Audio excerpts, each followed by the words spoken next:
I chose 5 genres that are out of my comfort zone. I chose a sci-fi book, a lit fit book, a thriller, a horror book, and a dark academia. And hopefully I'll get to all of them, but I might not be able to. All right, so the first book that I'm going to be reading out of my comfort zone is going to be my horror pick, which is The Whisper Man by Alex North. Okay, this is getting real scary. So the next book that I'm going to be reading is Severance by Ling Ma. It is a literary fiction. I don't know why an author would choose to do that. And now I am about to start my thriller read, The Housemaid. Is this an unreliable narrator? I'm like dying to know who's the crazy person. Howdy friends, I'm Morgan, the Nerdy Cowgirl, and welcome to my channel. So last night I finished my dark academia read, The Secret History, and I am double recording these videos in case you think I'm wearing the same outfit that I wore in my housemaid video. That's because I am. That's because I am double recording these. So yeah, so last time I read my thriller book. I read Housemaid by Frida McFadden, and in this video I read my dark academia, which is The Secret History by Donna Tartt. All right, so last night on the way home from the Quarter Horse Congress, I finished The Housemaid, and I talked to you guys about that last night, but I didn't get a chance to talk to you about my next book. My next one is going to be The Secret History by Donna Tartt. And this is the Dark Academia. It says, some of the praise says, enthralling, a remarkably powerful novel, and a ferociously well-paced entertainment. Forceful, cerebral, and impeccably controlled, the New York Times. Truly deserving of the accolade modern classic, Donna Tartt's novel is a remarkable achievement, both compelling and elegant, dramatic and playful. Under the influence of their charismatic classics professor, a group of clever, eccentric misfits at an elite New England college discover a way of thinking and living that is a world away from the humdrum existence of their contemporaries. But when they go beyond the boundaries of normal morality, they slip gradually from obsession to corruption and betrayal, and at last, inexorably, into evil. Accomplished psychological thriller, absolutely chilling. Tartt has a stunning command of the lyrical, the village voice. Beautifully written, suspenseful from start to finish. Vogue. A haunting, compelling, and brilliant piece of fiction, packed with literary allusion and told with a sophistication and texture that owes much more to the 19th century than to the 20th. The Times, London. A huge, mesmerizing, galloping read, pleasurably devoured, gorgeously written, relentlessly erudite. Vanity Fair. So, it sounds interesting. Again, another one that I probably would not pick up just on the description alone. But so many of the videos that I watched for Dark Academia had this as like their number one. Like they said that this one was like the very first. And a lot of them actually explicitly said, you know, if you're gonna try Dark Academia, try this one. So, I'm gonna try, and we're gonna see. Yeah. So, The Secret History. And if you guys are wondering why I've been filming in my barn a lot, it's because it is fall in Kentucky, and the temperatures are getting cooler, and the flies have all died, or have all gone into hibernation. So when the temperatures get cooler and the flies disappear, I switch my horses from going outside at night to going outside in the daytime. In the summertime, they go out at night because of all the bugs and the heat, and I don't want them getting sunburnt. And in the wintertime, I switch them to going out in the daytime when the temperatures aren't quite as cold and the bugs are gone, so they're not getting pestered all day. And so they are switched to that time, so I stay out here while they finish eating their grain so that I can let them outside in pasture. That's why I've been filming in here so much, because this is I'm just sitting here waiting for them to finish eating. So I don't know if anybody wondered that. But just a little aside, I guess. I don't know. Carving pumpkins.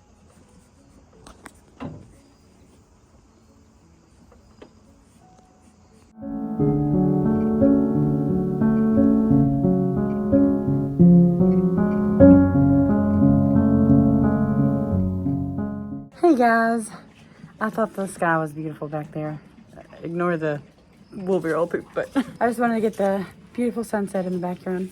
But I have started The Secret History, and I have finished the first chapter, which the chapters in this thing are long. Like, there's only 8 chapters in this book.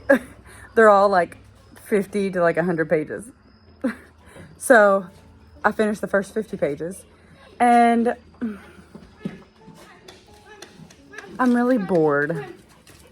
So it just started out with our main character. His name is Richard. Look, I don't even know his name. Richard something. Papin. Sorry. His name is Richard Papin, and he's from a small town in California, and he's unhappy there, and he goes to college at like a local like community college, and while he's there he takes Greek, and he realizes that he enjoys Greek and learning about Greek, because at first he was going to school for medicine, going to school to be a doctor, and his parents didn't like that, but he could justify it because doctors make lots of money. And so when he switches to like literature, they're skeptical, of course, and he doesn't have a very good relationship with either one of his parents, and he makes it known that whenever people ask about where he's from, he says California, but he makes it sound like he's some kid to some could have been movie star, and like, I don't know. So he lies basically about his childhood. So now we know he's a liar. So then he discovers this college. I forget how he said he discovered this college, but he discovers this college on the East Coast, and it's far from his parents and his small town, so he wants to go there. And he found the brochure fell out of like his coat pocket from high school. Like, it was the first time he pulled the coat out, and the brochure was in it, and it fell out. And he was like, well, let me apply. So he ends up at this college at Hampton, and he tries to get in the Greek classes, and evidently the teacher only takes like 5 students. And he's like, and his advisor tells him, oh, well, they're full. He doesn't have any more room. And so he kind of like sneakily gets the professor to add a spot for him. And I don't know, it's just him like creeping on the other kids, like the other kids that are in it. I guess they're not kids, they're in college, but it's him creeping on the other students and then creeping on the professor to try and get in. And it's just weird. And it's boring. Every time I'm reading it, my eyes start crossing, and they start getting real heavy, and I'm like, oh gosh, I can't. So hopefully chapter 2 is one of the super long ones. I think it was like 70 pages. Yeah, I guess like 60 pages. So, but hopefully something happens in chapter 2. But I'm just so bored, and I just really want to read a fantasy.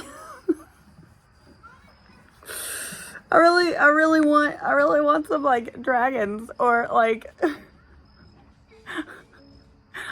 some werewolves. I want them to make out. I'm I'm so bored. Anyways, so yeah, hopefully it gets better. We'll see. We'll see.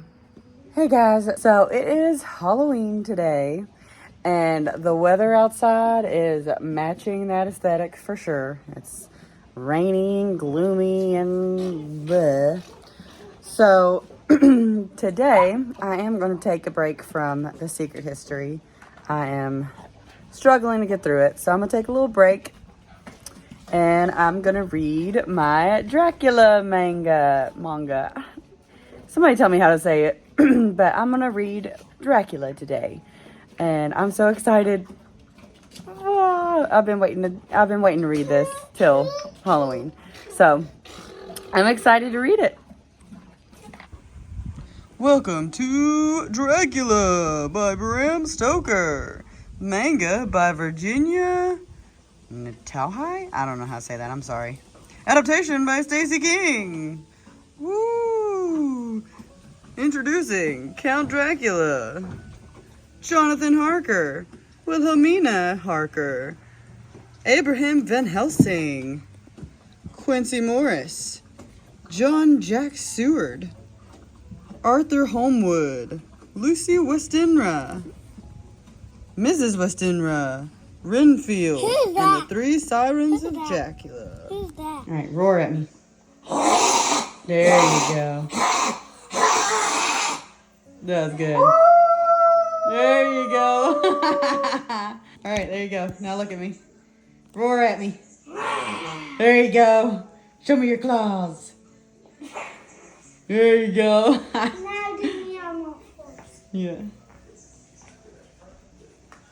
There you go. No, I'm trying to. Hey guys, so I finished Dracula yesterday, which was the 1st of November. I didn't finish it all on Halloween, but yeah, I loved it so much that I think I want to buy it. I got it in my Amazon cart, so I loved it. It is also my favorite play to watch, like around Halloween and stuff. But yeah, I loved it. If you want to read a good manga, Dracula, Bram Stoker's Dracula, is the way to go. I loved it. So now back to the secret history. I forget how far I am into it. I think I'm 56 pages in.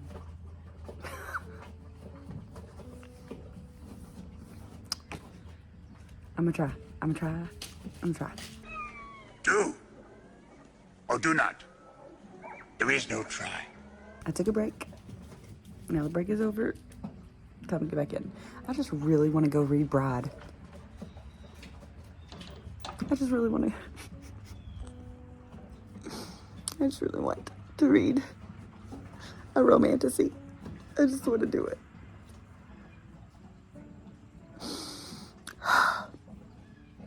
I'll be right. I'll finish it. We'll be good. It'll be fine. It'll be fine. Hey guys, so I think it's been a while since I checked in with you guys. I am still struggling with the secret history. I think the thing that I'm struggling with is I am struggling to connect with any of the characters. I'm like almost 100 pages in, and I just don't feel connected to the main guy. And I also don't feel connected to any of the friend group. I don't know. And like, I feel like nothing's happening. So the first chapter was just all of him, like his backstory and like where he comes from, you know, how he grew up, and then him getting into Hampton College. And then when he finds out about the Greek club, basically, it's about him like trying to get into the Greek club and then him getting in. And then chapter 2 has just been about him getting to know everybody in the group. And I can't even tell you anything about anybody. I mean, Henry's quiet and a loner, and he's kind of like I guess you could say the big brother of the group. because Bunny invites, who I don't really know how to describe Bunny, but he's kind of like the troublemaker of the group. Hi, guys. So Bunny's like the troublemaker of the group. I'm guessing. Like, I got chickens. I don't know about. They're mine. I don't know if you could really even say that he's the troublemaker of the group, but I don't know how you would describe him. So Bunny invites Richard to dinner or to lunch one day, and so he goes, and they're having drinks, and they're ordering all kinds of food, and they're having a good time, and then Bunny's like, well, I guess it's time to pay. Oh man, I forgot my wallet. And of course Richard is like, oh, I didn't bring mine either. I thought you asked me to lunch, so I didn't bring anything with me. So neither one of them have any money. And so Bunny's like, oh, okay, hold on, I'll be right back. And for a second, Richard thinks that he ditched him. But he ends up coming back, and he had called Henry, and Henry comes and pays for the meal and takes him home because they took a cab. And he drops Bunny off, and then after he drops Bunny off, then he's taking Richard home, and Richard's like, I'm so sorry. We didn't mean for this to happen. And Henry's like, no, I'm sorry. Bunny does this to a lot of people. And, he said he did this, didn't he? He did that, didn't he? And Richard's like, oh, yeah, he did. And so Henry kind of makes it known that that's something that Bunny does often. And so we find out that Bunny's not the best person, but he's fun and seems to be really nice to Richard and stuff. But after that, it kind of seems like something changes between them two. But it's hard to tell. You can't even tell that something's changed between the two of them. I don't know. It's just weird. And then there's the twins, who I can't tell you anything about them. And then there's Francis, who I've met for literally 2 seconds. And then I found out that he's a hypochondriac. And that's about it. That's all that I know about everybody. And nothing's happened. Nothing's happening. I don't know. I'm just really struggling. Really struggling. I did download the Audible, but with the chapters being so long, I figured it would be kind of hard for me to find where I'm at. So I'm trying to finish reading this chapter, myself, physically, which I'm almost done with it right now. And then I didn't know it was named this. It was called this, but it's called immersive reading. And it's where you're listening to the story while physically following along too. So I love doing that. That's what I did with the Silmarillion and Baron and Luthien, and I loved it. It was so awesome because for me, I can't just do an audiobook because in this video, my kids or my husband try to talk to me while I'm, sitting there reading. And, when I'm physically reading, I can find my spot. I can stop, answer them, or do whatever I need to do for them, and then find my spot quickly. But in an audiobook, just started breaking. Did it? But in an audiobook, they'll be talking to me, and the reader just keeps reading. You know what I mean?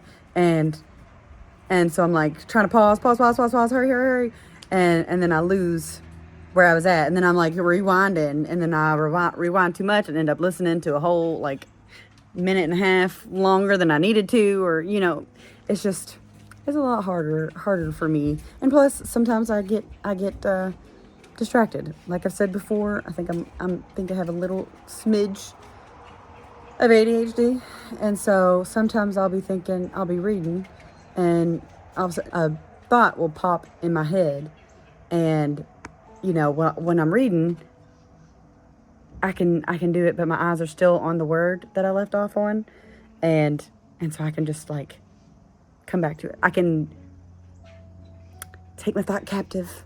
That's what the Bible says. But I can grab it and toss it away for a second and get back to what I was doing. But when I'm listening to the audiobook, it's harder for me to get back to my spot. If that makes sense. I hope that makes sense. But when I'm immersive reading, and when I've got both, I can get back to my spot a lot easier because I can see words. I can see where I left off. I can see the words around it so that when I rewind, I can listen to the reader and hear where the reader is in comparison to where I need to go back to. Does that make sense? I don't know if that makes sense, but I loved it. I also did it with my June on the Range reads, one of my June on the Range reads, and yeah, I loved it. That's when I first started doing it. So I'm going to start doing that when I get to chapter 3, and hopefully it'll make the rest of the book easier to digest and also quicker, because I feel like it is taking me forever. But it's probably because I don't like it. I don't know. I don't even think this is plot driven, because really nothing is happening in the plot, but nothing's happening with the characters either. Like, there was a whole section about, like, he was at dinner with everybody, and it was this whole section about him just getting home and falling into bed and falling asleep. Like, why did I need that? What did I get from that? I didn't learn anything from that. I didn't learn anything about the plot or about Richard as a character. Is that... That's in Roblox. Oh, yeah. Hey guys, so I am at chapter 5, I think. Yes, I'm at chapter 5. And so now it's getting good. It's getting pretty good. So in chapter, I think the last time I checked in, I had read like the first 2 chapters. So in chapter 3, he starts to get in good with the Greek club. And he starts to hang out with them, and they're like, you know, you're so cool. You know, we love you so much. You know, wish we could just stay here. They hang out at Francis's house, and they're like, wish we could just stay here forever, and didn't have to do nothing, you know, blah, blah, blah. So they're going there. They're going to Francis's country house. It's actually his aunt's country house every weekend, and drinking, having fun, you know, cooking, doing, you know, being college kids. And Richard notices that they are starting to act kind of strange. Like they're like disappearing in the middle of the night, and he overhears like bits and pieces of conversations that he's like, what are they talking about? Like, what is going on? But he's like, I don't know them, you know, I don't know. Maybe it's something I don't know about. You know, he's kind of unquestioning. But yeah, and then in chapter 4, everybody goes away for winter break, and they close down the dorms, so he has to get out, and he's got nowhere to go. So he ends up staying with some hippie that like rents out his warehouse. Like he lives in a warehouse, and he like offers it for college kids to come live with him in the warehouse. And so that's what he does. And evidently it's a warehouse, so there's no heating, and where he's at, there's a giant hole in the roof. And so he's living there, and then he's working for the professor that he was working for in the beginning of the book. And he almost dies from the cold. And yeah, it's like he's like really close to death. But Henry, who had went to Italy with Bunny, had come back early. And I was asking Henry why he left Bunny and came back early.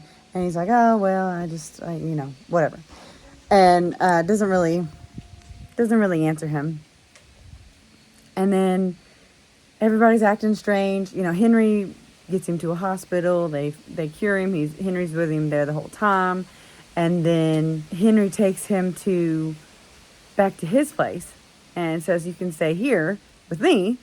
And, you know, they have a pretty good little thing going. And, you know, Richard is wondering why Bunny has had such a problem with Henry. You know, he says, you know, he's hard to live with and stuff. And he's like, how? When the dorms finally open up, he goes to move back into his dorm. And he realizes that he left a book at Henry's. And he goes back to Henry's and gets the book and then sees a note. And so he decides to call, and it turns out that Henry has bought 4 tickets to Argentina. One-way, non-refundable tickets to Argentina. And so he's like, that's strange. But he doesn't have class with them until Monday. So he's like waiting, like, and like he keeps running into Bunny like on campus. But Bunny hasn't seen anybody. And then he goes to Julian, the professor or whatever, or their advisor. He's like the Greek advisor. And Julian's like, have you seen everybody? And, you know, of course, Richard's like, no, I haven't seen anybody. And he's like, Julian's like, I haven't either. And so it's all like really suspicious. And then finally he runs into Henry, or Henry comes to him, and they are talking and stuff. And Henry figures out that Richard knows about the tickets to Argentina. And, you know, so they finally, they like, are like, okay, well, why? Why were you going to Argentina? Did you kill somebody? And Henry's like, dang, you're smart. I knew you'd figure it out. And Richard's like, you did? What happened? Yeah, so evidently they killed somebody. Henry, the twins, Camilla and Charles, and Francis. Bunny was not there, was not in on it. But it was just the 4 of them that were in on it.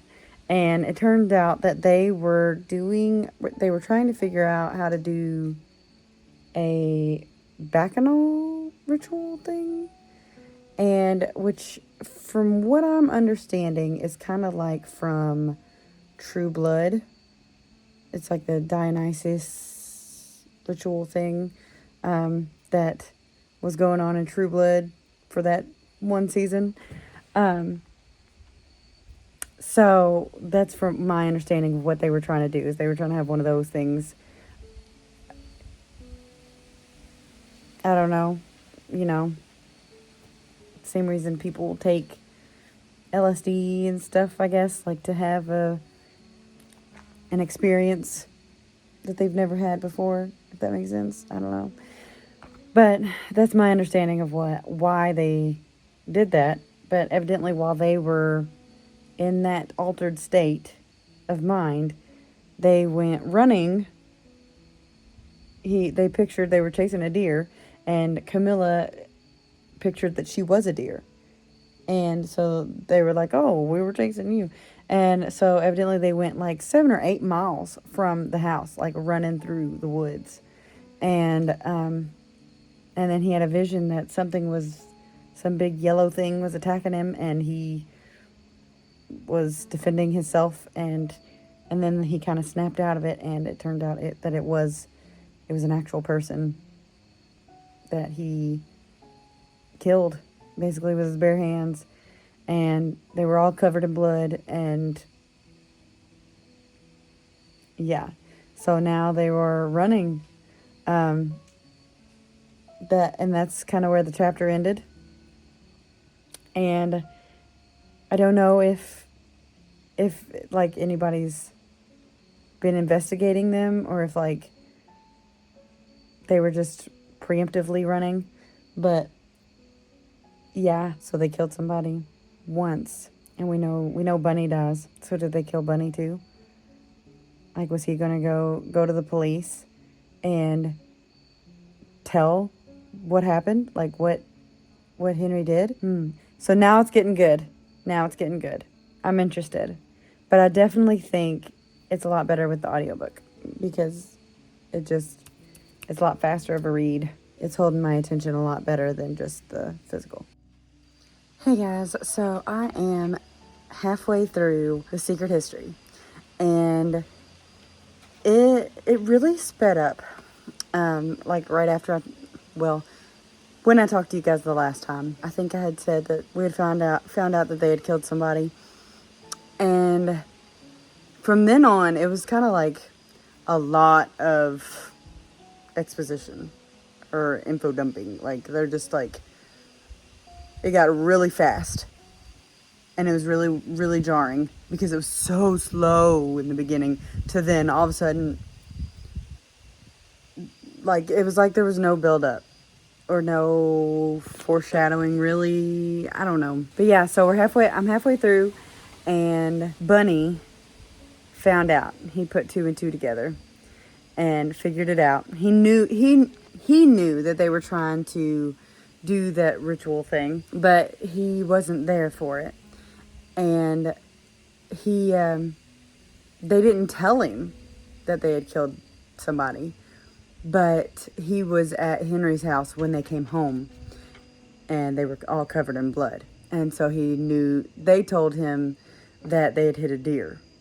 And yeah, the next day or a couple days later, he saw something in the news, or in the newspaper, about somebody who had been killed on his own land, in the woods, right in Francis's country home's backyard, basically. And he kind of put 2 and 2 together. And so since then, he has been like making like these little snide comments about like calling them deer slayers, and like making these kind of morbid jokes about like somebody murdering somebody and going to jail, or like these really like insensitive jokes, and just being really, really rude.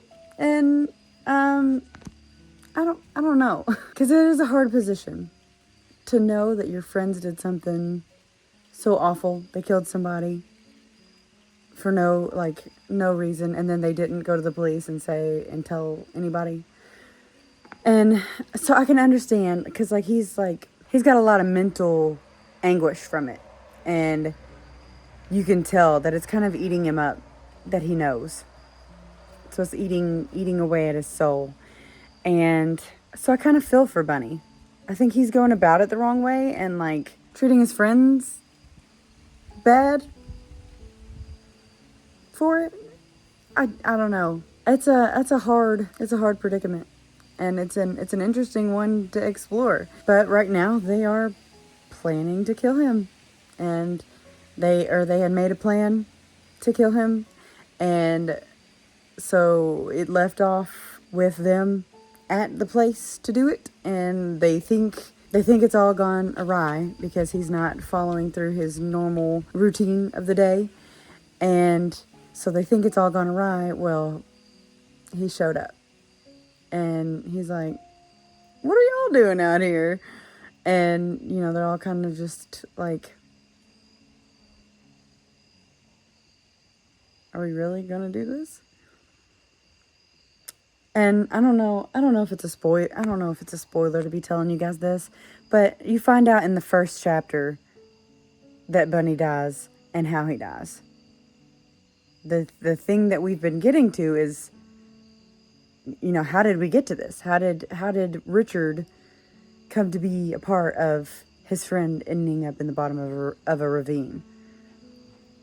You know what I mean? So I don't know that it is a spoiler to be talking about this stuff. So I might edit this out when I go to edit it, but I don't know. I don't think I'm giving specifics. I don't think I'm giving specific spoilers away. So is it spoilers? I'm anxious to see what happens from here. Here's Phoebe in her big girl blanket.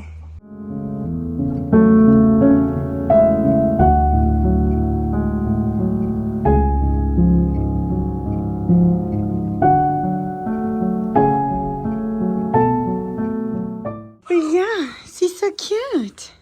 She's so cute in her little blankie. Good morning. Last night I finished The Secret History. And if you follow me on like Goodreads or Storygraph or Fable, you probably saw my review. And I'm probably going to say much the same as I said in my review. But it was okay. It was okay. I gave it 2 stars because it was just okay. It took me a little bit to get into it, It was a very, very slow start to it.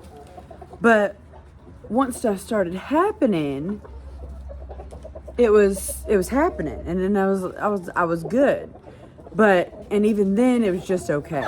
Like it wasn't like, oh, now it's good. It was just okay. But I think a big part of that is the characters. I never felt like I knew who they were or like what made them different between each other. Like even the main character, I don't feel like I knew who he was, really. And like in my review, I wrote that like he was like a bland doormat, because there were multiple times when, you know, they were like, hey, go get me that, or go get me this, or go do this for me, or go do that for me. And like I think there was a couple times where I was like, why don't they just do that? Why don't they just do that? And it just felt like it was the author's way of moving to a different scene. Like they needed to move it to a different part of the house, and in order to get to that part of the house, they needed him to go and fetch something. So that's one thing. And then also, like, people just randomly would just tell him stuff. Like, they would just come knocking at his door and be like, oh my goodness, okay, so here's what happened, blah blah blah blah blah. And then he would just be like, oh, okay, cool, thanks. Or like he just didn't have much character, and none of the other characters had much character. And I just felt like he was just there, just going, doing the stuff. And then at the end, it felt unsatisfactory to me, because I didn't see any growth in anybody. Like even Richard, the main character, he hadn't changed. He was the same bland, just going through the motions guy as in the beginning, before all the stuff happened. So, and the same with all the rest of them.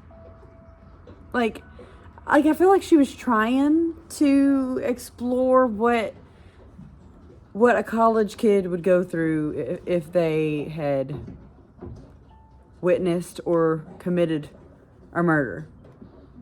And I feel like that could have been a really cool story, or a really cool character study. I don't know. But because of that, that's what made me unsatisfied with the ending. Again, it just fell short to me. I don't know. And the alcohol and the drugs, I was like, good Lord, okay, I get it. You think college kids are all out here getting drunk in the middle of the day and getting high whenever they can. Like, it was wild. Like, I understand it. I didn't know it, but it's an older book. It was published in, I think, 92 or something.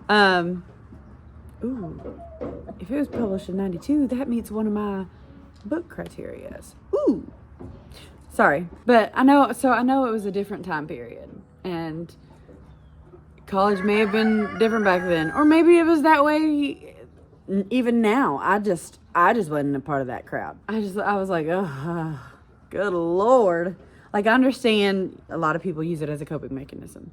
So I understand, you know, one of the characters having that as their coping mechanism, because that's what real people do. You know, that's how real people cope. But for, like, all of them.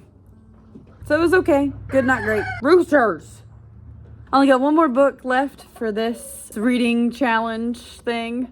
So, the only thing I've got left is my sci-fi read, and that is going to be Ready Player One.